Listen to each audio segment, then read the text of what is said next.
Welcome to your magical moon message. This is the Peace Dealer. And I'm gonna need your prayers, y'all. Yeah. If you got any prayers you wanna send me, nothing's really wrong with me.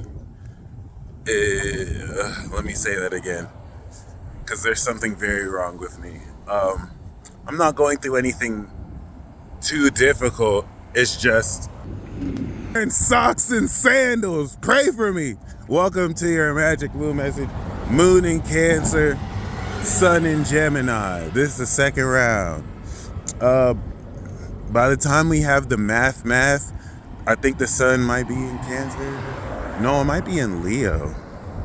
I don't care. Anyway, you are coming into a psychic understanding of your new magical abilities. I have to say new magical abilities because, we just kicked off that new moon in Gemini. The advent of this next stage of your level up is having those insecure about your development punching their literal fists in the air. You ever say something, you ever have someone that doesn't like you say stuff about, and this isn't about anyone in particular because the shoe's gonna fit on a lot of people. You ever have someone say stuff about you, and they don't like you, and they put this narrative out only for, in the light of logic, and see logic right here, none of that even being true, and now they look stupid, just look like a stupid hater because, they want you to miss, but that's a wish. Yeah.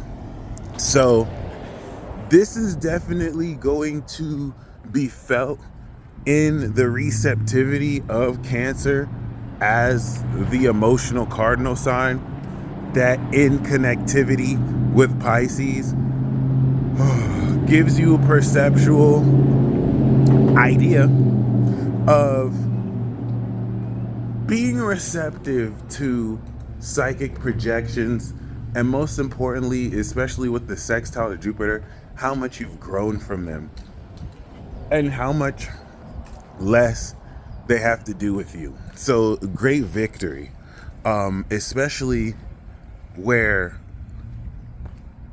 in the cardinal nature of Cancer, which the cardinal action is feeling, you're feeling the direction to take the nature of your thoughts. All right. And what really spurs on this insecurity is at a frequency level, the cognitive dissonance that comes with someone that projects something on you that's just not you. Okay, it's a form of desperation where they, people can try and plaster this projection on you, but because you don't fit those shoes or projection, it just frustrates them more. Okay, screw them, because they're stupid and they suck. And I want to say it like that, not just to be petty, because I'm going to be petty, but in a way to just exemplify not only the need to not entertain such ludicrousness, but to also once again take into account once again how much you have fundamentally developed your own character, as we'll be ready to do that in Cancer season. So just keep that in mind, because there's a whole lot that you may not be directly aware of that's all coming together to just add more confidence in what you feel and how you feel it. This is especially going to be rewarding for those of you who felt like, you might have been disrespected, or there might be influences that have no business, talking about you or to you in a certain way. And I'm just here to remind you, you don't have to lower yourself. You don't even have to acknowledge that. The only thing you have to acknowledge is truth. So if someone says something you don't like, but it's true about you, that's one thing, just practice acceptance. But the increasing amount of especially with the element of the Sun square Neptune, delusion and illusions, where the authenticity of your frequency forces others to really come to terms with reality, and their inability to do so now triggers this insecure projection towards you. Just take that as victory, because it really is just by you being yourself and expressing who you are, especially at the last degrees of Gemini season, will not only trigger these uncharacteristic reactions from other people, but give you an idea of who other people truly are. People around you, you, all that. Okay, I don't want to spend this transit talk or moon message talking about other people, but I had to mention it because the moon in Cancer will not only make you, or will not only induce sensitivity to opposing influences with that opposition of Pluto, that extreme feeling is going to break you through a whole lot of feeling in more of a direction that literally adds to your power. I can't make power shows up. All right. This is a bait and switch to bring you down to the level which we've elevated past that. So just let them punch their fists in the air, because that's really all they can do. Now, this psychic understanding, once again, is having you feel into the direction to take this activation of new magical abilities. Once again, you could pay attention to the projections, but that's only being said to get your attention, because there's really nothing based in reality to support, said projections that really come from those who you're exposing just by being yourself. The trine that the moon is going to make to Saturn is going to reinforce the cardinal direction you're feeling in, so that this can strengthen with Saturn retrograde the belief systems that you once again feel in that direction. And this is where, in seeing yourself move further in that direction, as the moon becomes more second house from the sun, this is going to manifest the power of the ideas that you've activated. In that, you will be feeling the quality of these ideas simultaneously with the sun that is making an exact 90-degree square to Neptune. And if you get caught up in ego and pride, which a lot of these amateurs do, you're really just going to miss the point of the subtlety that Cancer wants to teach you by, doing more by saying less.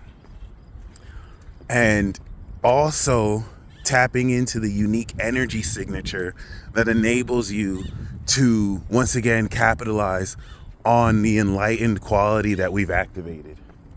Because many people snitch on themselves without even knowing. Given the ego and pride most people deal with, they're going to act like, oh, they're unfazed and unbothered. But you can't be unbothered and repeatedly antagonize someone. You can't be unbothered and repeatedly be so insecure you're projecting. So, this is where people's actions, Cancer, Cardinal, and how they express that, they're just going to be snitching on themselves without you having to say a thing. Okay, Geminis are really good at doing that too. Saying just enough and letting people kind of just do the rest. All right. So before you respond or react to anything, ask yourself, if I were to call you a loser, are you a loser? No, then you don't have to respond to that, because that's not you. That's the indirect nature with which you don't necessarily want to, go backwards and really just see things as they are. These things wouldn't be happening to you if you weren't a threat. No, if I was not threatened by you, why would I feel the need to do that? So be mindful of the SLBs you deal with. We royalty over here. All right, kings and queens. So we don't suffer the opinion of sheep. And that's where the Gemini square to Neptune will help you discern what's an illusion and a delusion and an opinion, and what is actually the truth. Your business should only be to deal with the truth, not people's opinions that are threatened by you walking in your own authenticity. So the moon sextile to Jupiter, while it's trining Saturn, is going to expand on how much more rich you can feel this understanding of you presently activating new abilities. That opposition to Pluto may bring false ultimatums, threats. I always like to say Moon in Cancer is the gaslighting transit, but like when people realize that they can't take the power away from you, they try and manipulate your external environment, send you threats that are empty promises. The worst people can do is mess with your body. God has claim over your soul. So let people talk smack. A square like this in Neptune is gonna have people just talk all sorts of BS that they're not going to live up to, so that they can at least have you believe the delusion and now act uncharacteristically, when you have to center yourself and remember you are that BITCH, all right, or you are that DUDE, and you don't necessarily have to entertain stupidity from anybody. I really don't want to take this approach, but with the moon that's going to be opposite Pluto and square Chiron, certain subtle and indirect, especially with the passive aggressiveness of Cancer, actions from yourself or others can cause people's true character to come out, all right? Because a lot of people like to put on masks, but you can't really fake the funk. You can't really fake a frequency. And the universe, through a transit like this, is going to reveal more than ever who is who. And, it's easy if you get it and you count it all joy when people start to reveal such colors. And I'm saying people, but it doesn't even have to apply to people. This could really just be essences. Once again, this isn't about anyone. This is really more symbolic of anyone who decides to wear the shoe and express this through, because our enemy isn't flesh and blood. Some people are just stupid and let themselves be used as puppets. So just be mindful of that. The reflection of someone who is coming at you with no authenticity, you know what I'm saying? For that energy to kind of be expressed like that, there could be a much more real way to do that instead of a projection like children will do. And so just peep game. I once again want to really bring this to your attention, because we are going to have the Neptune moon trine from Pisces to Cancer. And you're going to really see the powerful irrationality, where if you were really to get to the root core of what people are acting and why they're acting, they won't even be able to tell you. It's the best way you could just dead anything. Just really get to the root core, and that will have to enable people to really be honest. God forbid they be honest. It'll really just expose their true intent. So you could really just, not even have to deal with a lot of that just by, once again, centering yourself inside and remembering who you are and what you are. Other people are entitled to their opinion, but the reason why they're punching their fists in the air is because it's not truth. It's just their opinion. And you make that very clear that their opinion has no power over you. All right. I have to once again say that because the moon in its dignity opposing Pluto in Capricorn brings this collective pressure to almost invoke fear. Pluto can bring fear so that you do not maintain your sincere feelings. And you shouldn't have to hold that back for anybody. All right. Just because other people are insecure about how authentic you are, tell them to suck your dick respectfully. All right. Other than that, as you gain this understanding of what you have just activated, you're going to gain intuitive insight about what direction to fuel the development of these abilities into, through how sincerely you can feel about it and what direction to feel into it. You're not necessarily vulnerable here. Even with the square to Chiron, you are actively activating the keys and tools coming into the first quarter square with the moon in Libra to really develop this very powerfully. So I hope you enjoy this transit. It's gonna feel good. And, let people talk shit. Most of them do not know what they're saying anyway. That's why they have to try and get your attention. You're not trying to get their attention. So that should tell you everything you need to know. Shout out to Infinity Gang, baby. Shout out to the crew, the cast and the staff. We winning out here. And like I said, royalty does not suffer the opinion of sheep. Godspeed.